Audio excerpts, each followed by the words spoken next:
first. Our sister Ahmed from Syria has a few questions from Surah Kehef, about Surah Kehef. First of all, she's asking what is the meaning of Khalqe Safeena in... But first of all, I would like to inquire about your health. Are you better than before? Yes, alhamdulillah. MashaAllah, definitely. Yeah, much better, alhamdulillah. Consistently. Yes, but I'm now I've came to a stable. That's what I meant. Yes. No ups and downs anymore. No. That's good. Alhamdulillah. Great news, alhamdulillah. About Khalqe Safeena, that is, in fact, the whole episode has to be read in depth, and I would advise her to read the commentary of Hazrat Muslim on this chapter. There's an excellent commentary on entire Surah Kehef and what it means. Various important events of history have been mentioned, and various prophecies with reference to those events have also been made. Like who was Zulqarnain, what it meant, and what was the meaning of that holy person whom Moses met, but he had a higher status than Moses had. What was the meaning of the fish suddenly running away into the sea and leaving them without food, and who was the Fatah with Moses, and what was the breaking point between the... All these are questions which should not be answered separately, because they would not be able to carry the full sense. So that is why I would advise her to read Surah Kehef, which has been translated, isn't it? Yes. Already, into Arabic. There was before the translation. Yes, before, that's what I meant. Surah Kehef was particularly translated. So you tell her, or she may be listening to it, find out if it is available, a copy will be sent to her. Inshallah. Or maybe we start, if not, we start a series of comments on Surah Kehef on these problematic issues. There's so much of that. Surah Kehef is one of the richest surahs in parables and important events of history in relation to Islam. In relation to Islam on the one hand, and in relation to Judaism and Christianity on the other. So it's the whole world, the entire history of the three greatest religions of the world. So it shouldn't be lightly treated as, in a passing mention.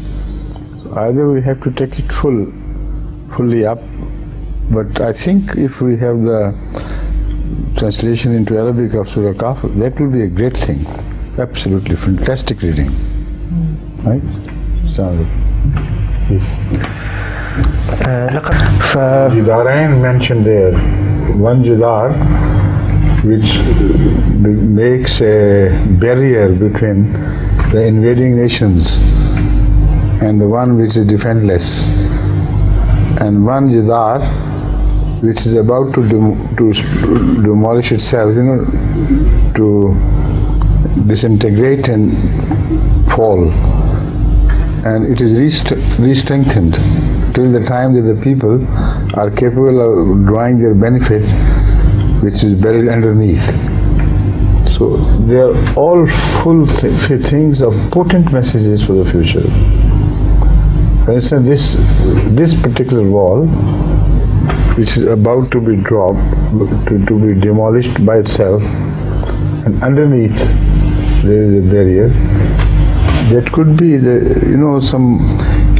state of some Muslim states at before the beginning of this century, maybe, were tottering, and underneath there was buried the wealth of oil, for instance. And had they not been maintained somehow to remain in possession of their territory, if it had been taken away by the invaders and others before this time, then all their wealth would have been robbed by other forces, by foreign countries and so on. So there was a time in the history of Arabia where all these areas could have been really actually occupied by non-Muslim forces. Like for instance, it happened with Iranian oil before, and the Suez Canal, etc. Wherever they could have their hold, they tried to run away with all the wealth. So in Saudi, in Sheikhdom, all this wealth remained buried, and particularly in the Hijaz, it was very important for the Muslims to have their possession to be utilized for themselves. Now that is second part is irrelevant for the time being. What is that diwar, that jidar? That could as well be a status of their own self-defense, a symbol of their self-defense, continuation of their government, whatever governments they were, so that whatever lay buried underneath could not be taken away by others. So a semblance of jidar is there, while a great jidar is also mentioned elsewhere. So that is why I said this surah should not be taken piecemeal. It's a great surah, absolutely fantastic, overwhelming in rich messages, rich events of the past and the time of Muhammad Rasulullah and the future. In fact, the whole history of the whole entire world is compressed in this. And Ashabul Kahf, the past of the Christians, what would they become in later days, what will be their end, Israel, its creation, how they will be gathered from all over the world. That is also mentioned in Surah Bani Israel largely, but I think references are also found in Surah Kehef as far as I remember. I'm not sure, but these central surahs, including Surah Kehef, which is much greater in covering the great events of the world, I think the adjacent surahs of Bani Israel and Taha, which follows, they also are relevant to the same subject. In Bani Israel, largely, in relation to the Jews, things have been mentioned. But as I said, in this surah as well, Moses is mentioned, who is the chief of the Jews. So it covers a part of Israelites' history as well. But when we come to the full commentary on this, then inshallah I'll tell you what was predicted and how it happened, so on. But for the time being, let it suffice that I advise you to read the tafsir. Now when I have already mentioned that the Jewish history, Jewish future is also predicted in a manner here, though it's more clearly in Bani Israel, or Al-Isra as the Arabs know it.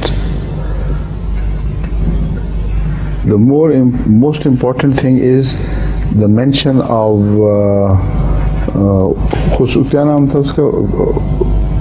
Cyrus in this surah, who is Zulqarnain. He is highly important, extremely important for revival of the Israelites and their rehabilitation in the mainlands. Had Cyrus not been there, they would have remained wandering in the wilderness. So one bringing back, which is also mentioned in detail in Bani Israel, is mentioned here in Surah Al-Kahf as well. So that is why I said deep events of the past and the future and the interrelationship. This is a world history. This Surah Al-Kahf, fantastic surah. Okay, next please. This is the two returns mentioned in Surah Kehef, in Surah Bani Israel. One was done by Cyrus. He brought them back. And the second one is predicted in Surah Bani Israel or Isra. So that's what I said. This surah has the seed of everything relating to Jews, Christians, Muslims, and so on and so forth. And the past and the future, all is compressed in this surah. So Cyrus played a vital role in the first return of the Jews from the first exodus, which was forced upon them by Nebuchadnezzar. You understand? Yes. Please. And Tafsir Kabir, you have mentioned already? In Tafsir Surah Muslim. That's right. You see, she has raised the question of this Khalqe Safeena, Khalqe Safeena. I don't want to avoid it altogether, but I don't want to go into details here. Khalqe Safeena and its Khalq should be fully understood in the context of the great Western naval powers. It was the great naval powers who conquered the whole world through the domination of sea. They dominated sea, the entire world of the seas. And that is how they they enslaved other nations and utilized their strength to their advantage. Now one should remember that the Muslim powers, particularly the Arabs, were great seamen, and they also had a Safeena of their own. If the might of the Arabs as sea power had remained intact, then they would have been enslaved far ahead of time than it actually happened, you know. All their resources would have been captured by them, and it should have been put to their own service. So that is why Allah's decree saw to it that the Arab might as a sea power is finished. That is Khalqe Safeena. They no longer had any command overseas. So that had a very deep reason, because that Sultan of that great Sultanate, that is empires of the West, that could have captured the entire Arab resources, and after that they would have penetrated so deep into them that it would have been impossible for them to possess their own belongings for themselves. So this could be the reason why, but I didn't want to explain it because I think one should read Hazrat Muslim Maud's tafsir first. Now I don't remember exactly what he has said on these two things which I have mentioned, but whatever of that I remember is a fantastic tafsir. Without reading it, other suggestions should not be brought to the focus of one's attention. They should come later on. First that tafsir should be read, then these things will be discussed later on. Okay? Al-Arabiya. Khalq is in relation to the Arabs. Muslim naval power was somehow broken intentionally so that it doesn't catch the eye of the great naval powers, or they would have captured it by force. And much before it was decreed, the Arab world would have been taken over by force, and their small naval power would have been appropriated by the West. So that seems to be the underlying message to be. But because I don't remember clearly what Hazrat Muslim Maud said, so I didn't want to say it in advance, but still I insist. The lady should read first that book, and afterwards whatever questions arise or remain, inshallah I'll answer them. You see, even the European powers were extremely jealous of each other regarding this marine power.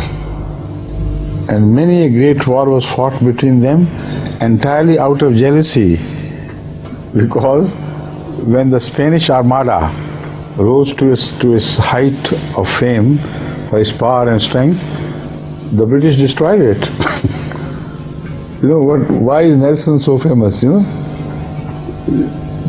because he is the general, the admiral who defeated the Spanish Armada once and for all. And also this the next door neighbor of Spain, Portugal. Portugal had a great naval power, and this was also overwhelmed and destroyed. So they did not want a rival in this. They want to be the only supreme, commanders of the sea. As such, if Arabs had retained their famous historical image of seaworthy people, and they had a very sizable command of boats, etc., or the naval power, they would have been invaded much earlier than actually they were. The focus of attention remained around Palestine, but not the whole Arab world. So this, I think, was one of the reasons why Hazrat Moses was shown this is to happen. And under God's command, this destruction of naval power will be to the advantage of the people who possess this power. Now you have got the message clearly? Please, convey it.